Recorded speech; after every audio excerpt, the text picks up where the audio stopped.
Khumalo. Just to refresh everyone's memory on what happened last episode, we played some Freedom Khumalo versus a very nasty Argus deck, and we found out that Khumalo actually did a lot of work against Argus, who had a lot of zero-cost operations.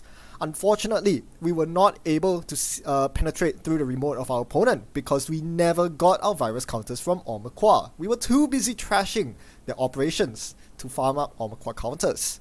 Well, even without a breaker, we might have still been able to get in with Tripano, the new parasite that has just been printed, but we realized that Tripano was super slow as well. We never even managed to get to the 3 virus counter mark before our opponent rushed out the win.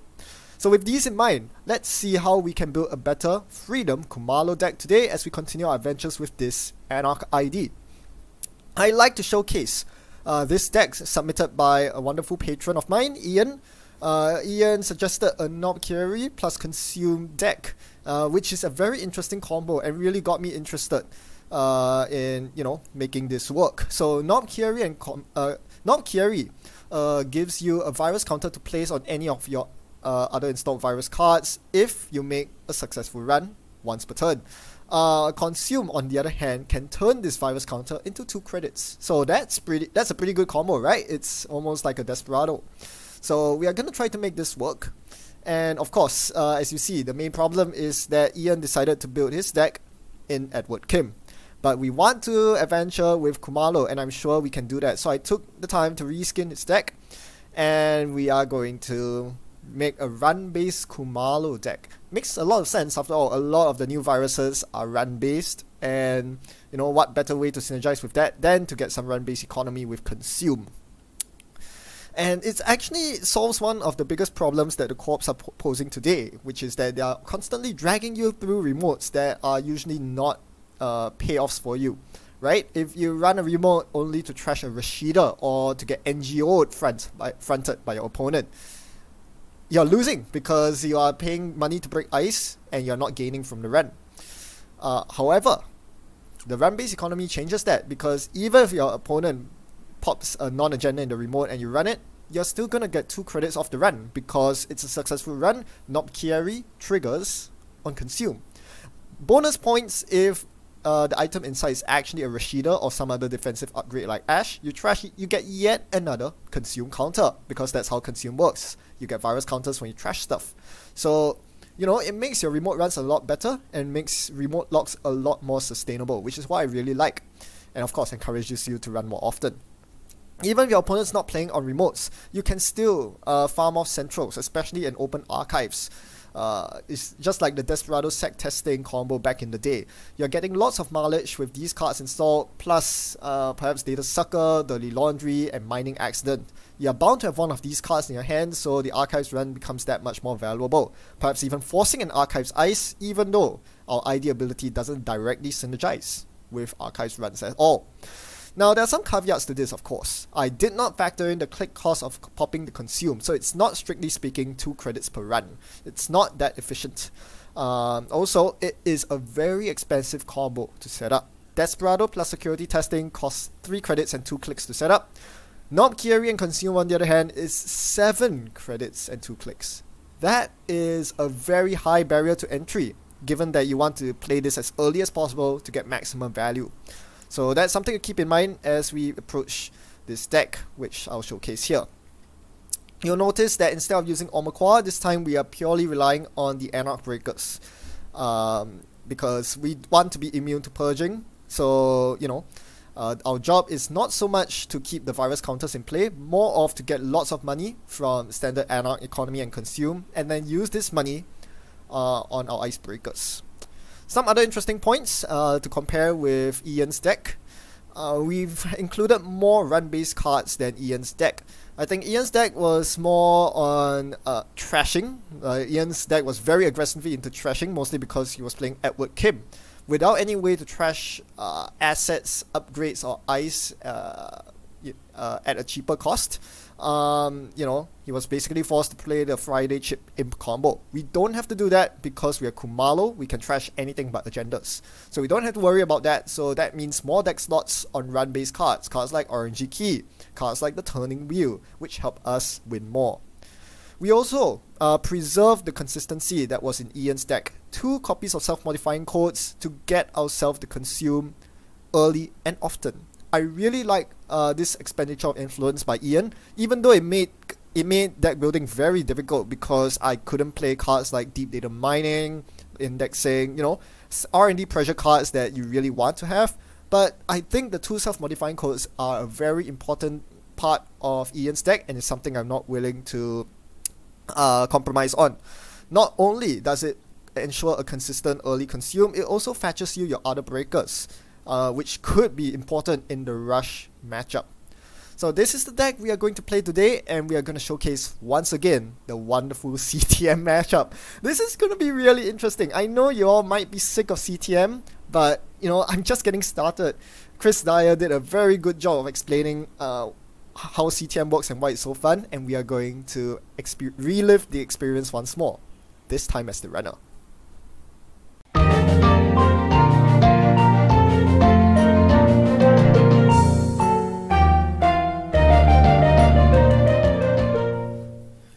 Right, today we'll be watching a recording of my recording of the game because I want to go into my turn-by-turn play in more detail. So we are up against CTM. We don't really know what the kind of CTM it is, but we do know that we need to have money early, which is why I keep my opening hand here. It's not the best form of money. We want some burst money early, like Sure Gamble, like Dirty Laundry, like Career Fair. But this will do, because Liberator accounts will give a lot of money over time, and I've Had Worse and Peddler are 2 draw cards, along with self-modifying code, which can grab consume. Now my opponent opens here with asset, ice on 1 asset. Of course, I'm saying asset, it could be upgrade, it could be agenda. That's my biggest fear, right? As Freedom Khumalo, we want to be actively trashing stuff from their hand. I'm thinking exchange of information, closed accounts, and psychographics, all of which are very easy to trash, all of which cost 0 virus counters to trash. Closed accounts requires 1 counter. Very cheap, very easy to trash. Psychographics, by the way, has an X as the cost. It has been ruled that X equals to 0 for the purposes of Khumalo trashing. The biggest problem with this is, yep, ARES, project. Sorry, it's not a project. AR Enhanced Security is a nasty agenda that gives us a tag the first time we trash anything. It doesn't have to be installed. It can be an operation that we trash. We are still taking the tag. And that's very bad news for an identity that really wants to be trashing stuff. So because of that, I really don't want to give my opponent an ARES. Unfortunately, because of my opening hand, because I kept an opening hand with no burst economy, I couldn't afford to run server 2.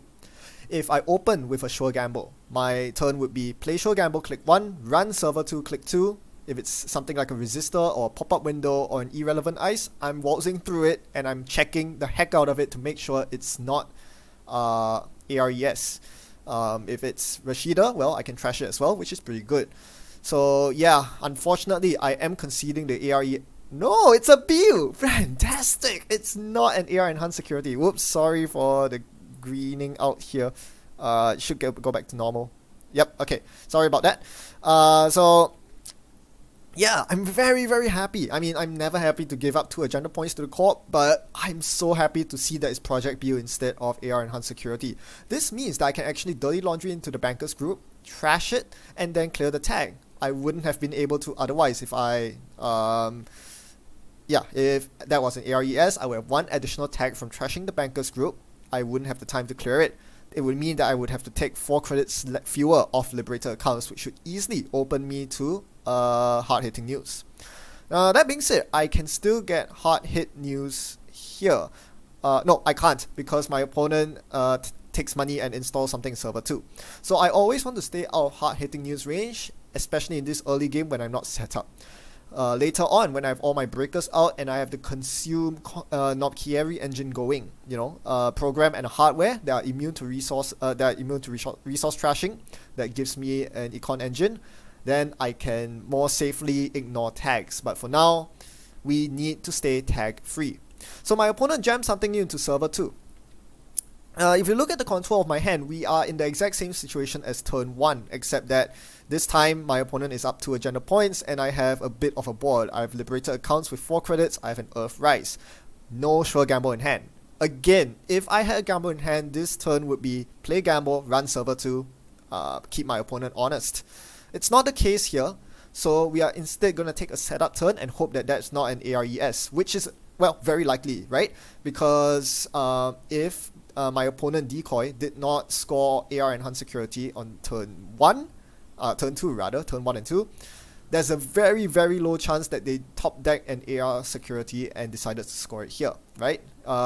If they had it in their opening hand, they would have scored it earlier. So the chances of that being an ARES is much lower.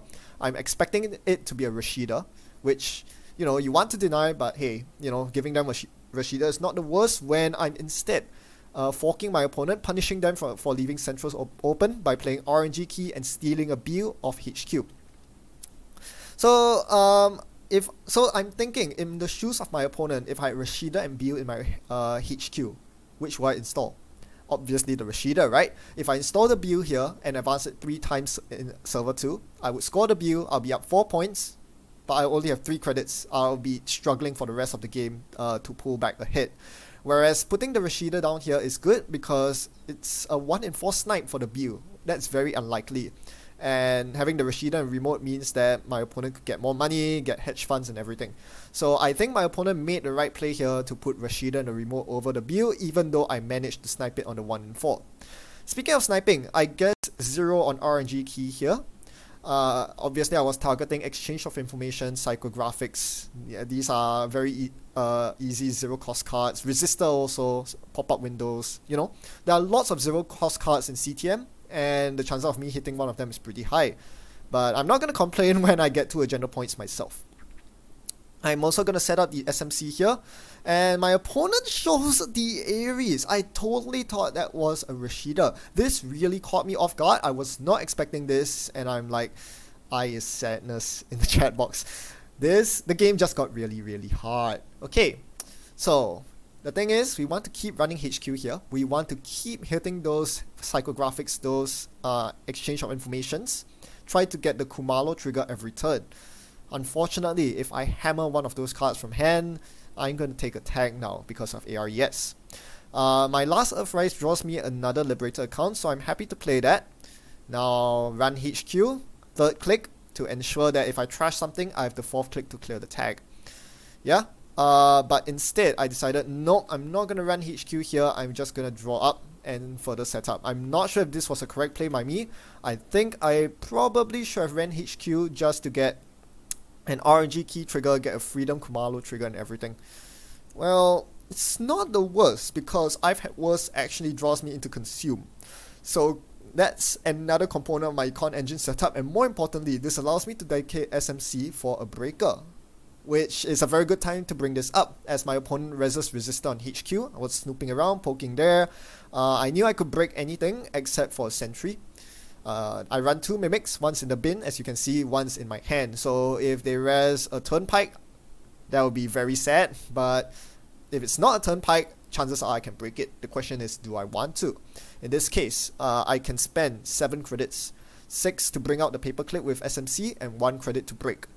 That's very expensive. That puts me squarely in hard-hitting news range, and if I'm going to trash something with Khumalo's ability, I'll need to clear tags on top of it. So I had to think about this for a very long time, because I'm really not sure if I want to commit to Access at this point in time. Very, very close call here. It's not cheap, but I decided to suck it up, because it could be an agenda that I'm hitting right here. I'm gonna guess 0 in case I hit an exchange of psychographics, because that way I can take 3 credits with RNG key, hammer it into the bin, take the tag, and then clear the tag while still keeping out of hard-hitting news range. Speaking of hard-hitting news, I hit it. So yeah, hard-hitting news is 3 to play. I don't have any viruses on me, or virus counters rather, so this hard-hitting news is going to stay in their hand. If I were Edward Kim, that would be immediately trash, so interesting to note there. But that's both good and bad. The good news is I get to set up my economy, of course. Now my opponent installs an upgrade on HQ, knowing that I'm playing very aggressively on HQ, trying to snipe those key tech punishment cards out of hand. We can very easily guess that the HQ upgrade is none other than the dreadful Mumbat Virtual Tour. It's going to cost 5 to trash, it's going to trigger the CTM trace, it's going to trigger ARES. That's a lot of money I'm not willing to spend.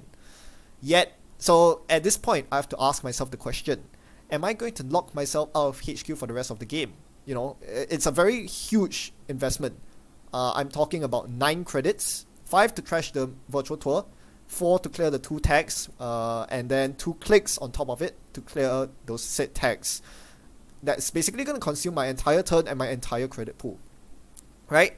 So the question is, am I not going to attack HQ for the rest of the game? And the answer is no. I need to attack HQ at some point, because if I leave HQ unattacked, what will happen is my opponent will accumulate lots of hard-hitting users, exchanges and cycles, and I won't be able to compete against that, because my opponent can just drag out the game with AR enhanced security and, you know, play the tempo game.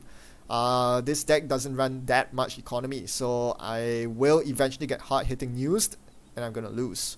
We can't have that, so we need to attack HQ, and we actually do have the perfect solution from it, in the Stim Hack in my HQ, in my grip. Stim Hack is the perfect card for sieging Mumbat Virtual Tours. It makes it basically free to trash, and that's exactly what I'm going to do here. After reading RNG Key's card text carefully, I'm going to access the Mumbat Virtual Tour first here and bid 0 on the RNG Key, guaranteeing me the RNG Key award. Now I'm going to take a brain damage from this Stim Hack, so the question is, do I draw 2 cards to pad my hand or gain 3? I chose to gain 3 here, firstly because this is going to be an expensive run, but more importantly because I don't want to draw into very useful cards only to have them sniped by Stim Hack. I'm willing to let my first Knobkierie go in the bin. This doesn't look like a game where I will be able to find the tempo to install a 5-cost console. So I'm going to gain 3 credits here. And then, yeah, I deliberate a bit about that, on that. So I'm going to trash, or rather I'll be forced to trash the Mumbat Virtual Tour here. I could use Khumalo's ability here. That's very important to note. All this time I've been ignoring the fact that I'm actually Freedom Khumalo, which allows me to, instead of paying 5 credits to trash the Virtual Tour, I could instead pay 0 virus counters. So that's really neat. I chose to use the Stim Hack money here because, well, it's a very convenient time to use the Stim Hack as pseudo economy, but also because I want to save the Khumalo trigger in case I hit an operation from HQ. So I'm going to, in addition, I'm going to pay into the CTM trace. So 5 credits from Stim Hack goes to trashing the Virtual Tour, 4 credits from Stim Hack goes to beating the CTM trace. This means that this entire run only costs me 1 tag and 1 credit for breaking resistor. It's a good trade, right? It's a good trade for getting HQ up and running again, in the sense that I can keep hammering HQ in subsequent turns. This is why I like the Stim Hack run. Right, so I'm going to save the MVT, and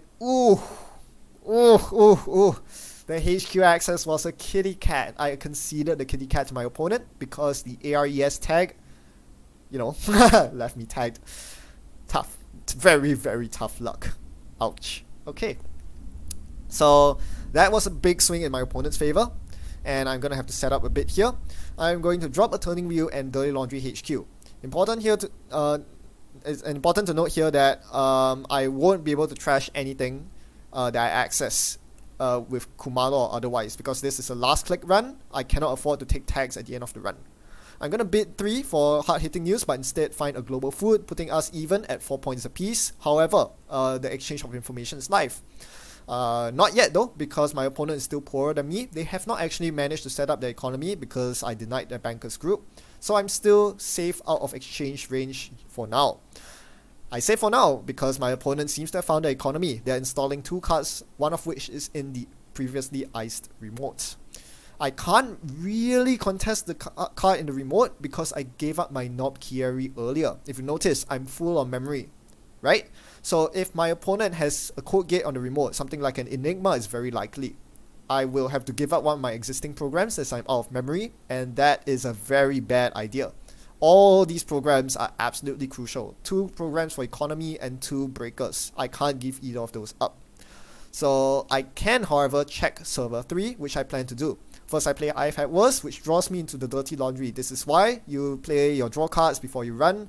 This allows me to get 3 credits off the laundry. Check the team sponsorship, that's fine.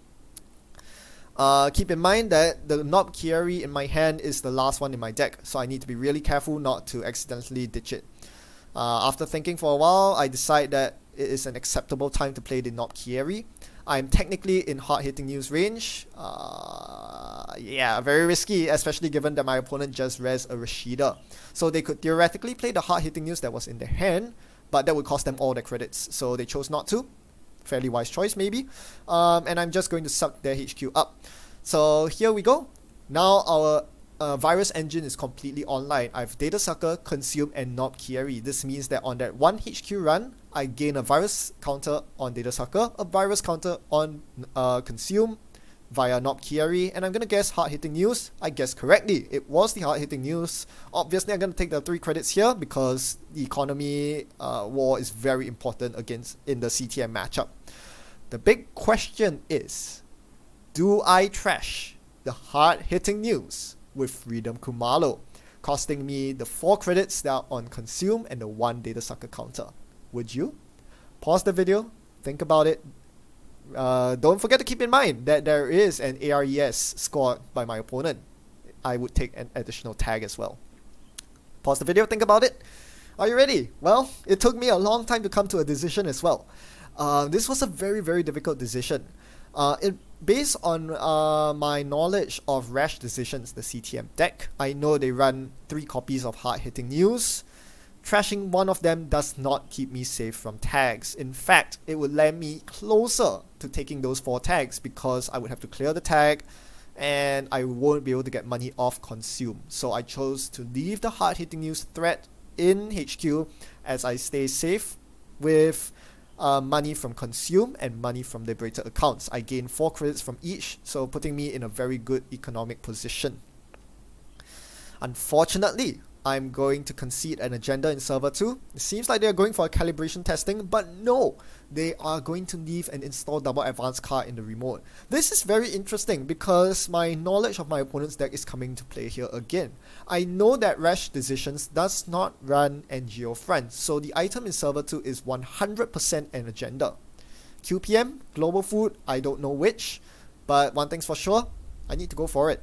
So this is going to be a click 1 run on the server. Now that I actually have my memory up, I can afford to break code gates, and break code gates I will, as it is indeed an enigma. I'm going to bring my Black Orchestra out. I'm going to get Consume counter, courtesy of Knobkierie, access the Global Food that would have won my opponent the game. They are on 4 points, Global Food's worth 3 for them. And I'm going to access the remaining 2 cards in the server. The first card I access is the Mumbai Virtual Tour upgrade, which gives me a Consume counter as I'm forced to trash it.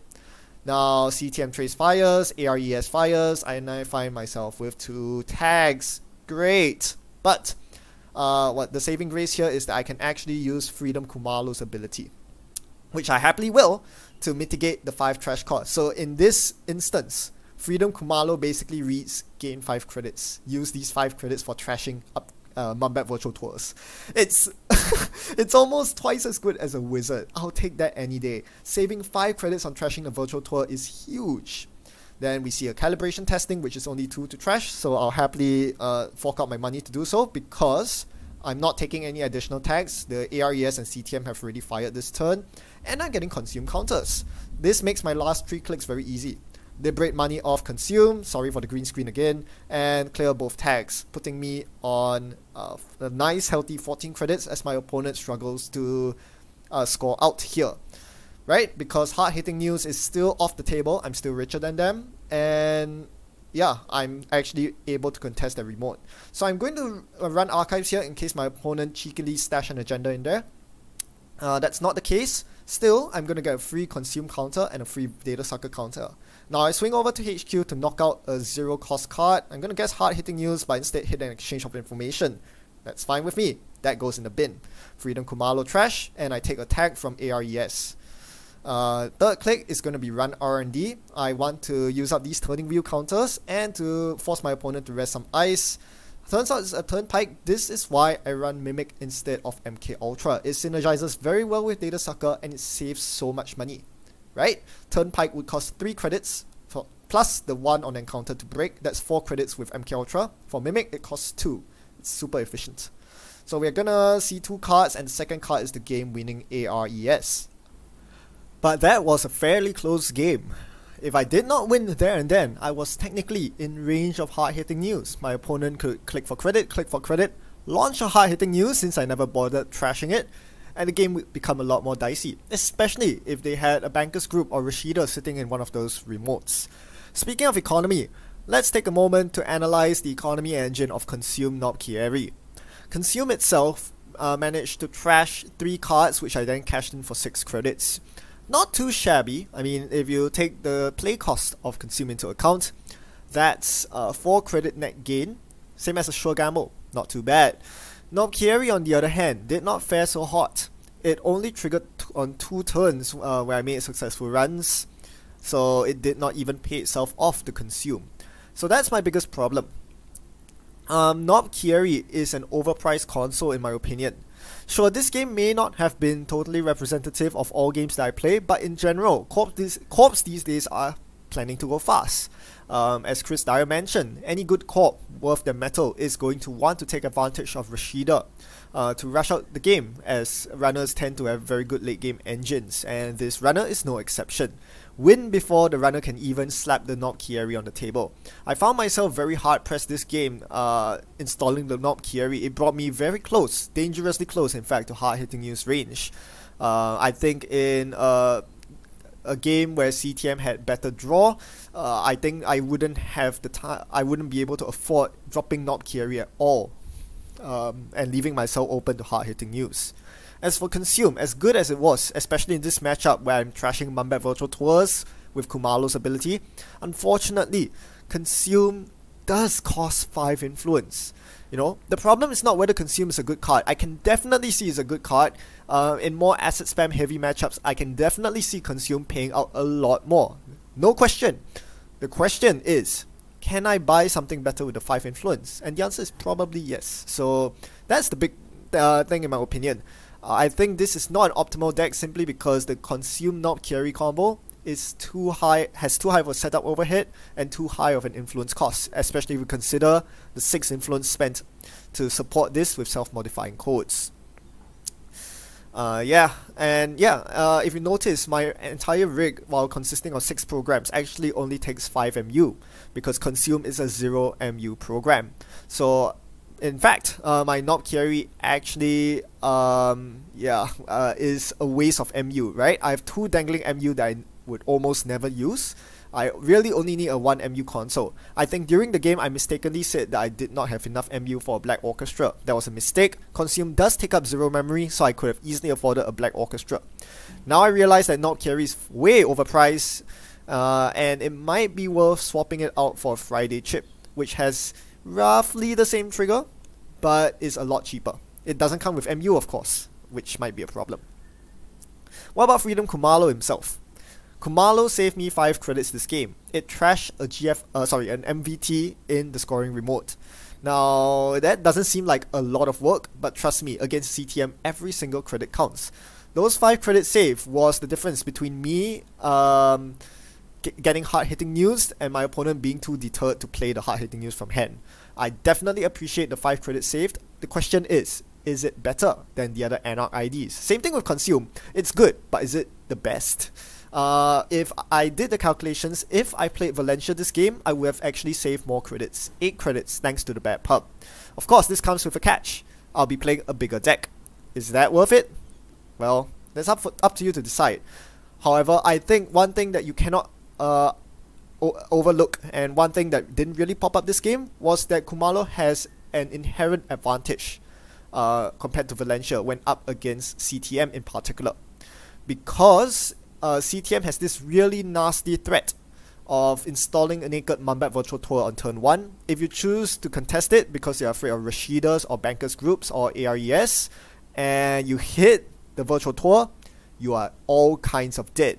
You are 7 credits behind, 5 to trash the MVT, 2 for the tag, and you probably will take 4 more tags thanks to hard-hitting news. This is not where you want to be. Khumalo is one of the very few IDs that can actually avoid that because he trashes MVT for free. This is something you cannot overlook, and it's definitely a huge consideration if there's a lot of CTM in your meta. Ultimately, I did not play a perfect game. I think I made an unnecessary install in Data Sucker. You saw that I never once used a Sucker token. Of course, that was for the late game. Had I not won there and then, the Sucker tokens would have definitely helped in, getting Khumalo triggers to trash hard-hitting news, or perhaps to break, high-strength resistors if my opponent decided to fire the hard-hitting news. So possibly would have come into play, but this game I did not need to install it. I could have saved myself a click and a credit. The other misplay I made, actually the more significant one, was not playing aggressively on my opponent's ice remote. My opponent scored 3 points uncontested, guarded by a lowly Enigma. I had the Black Orchestra in hand. In theory, I could have gone for it, but in practice, I was too scared to run the remote because of nasty threats like IP block, like Turnpike. So if I had forced the Enigma res, I would actually have put my opponent in a terrible position. After scoring the second agenda in ARES, they would be down to 0 credits. They would require 3 turns to recover. In the game that we saw, they spent 2 turns to recover. 1 to ice up both centrals, and another turn to click credit, hedge fund. If I managed to drain them to 0 by forcing the Enigma res, they would need an additional turn to click for credits, and that means everything, right? Forcing the corp to, purge virus counters in essence by spending 3 clicks to click for credits is a huge win for the runner. So yep, that's the misplays I made. Sometimes I should have played more aggressively, sometimes I should have, played less setup. Ultimately, I hope you enjoy this additional how should I put this? This in-depth analysis, yes, of this match. I don't usually do these, especially in the successful demos, but I hope you like this change of pace, and hopefully you appreciate this dynamic matchup between the trasher and the one who punishes trashers in CTM. Thanks for watching, and happy net running. I'll see you next time. Goodbye.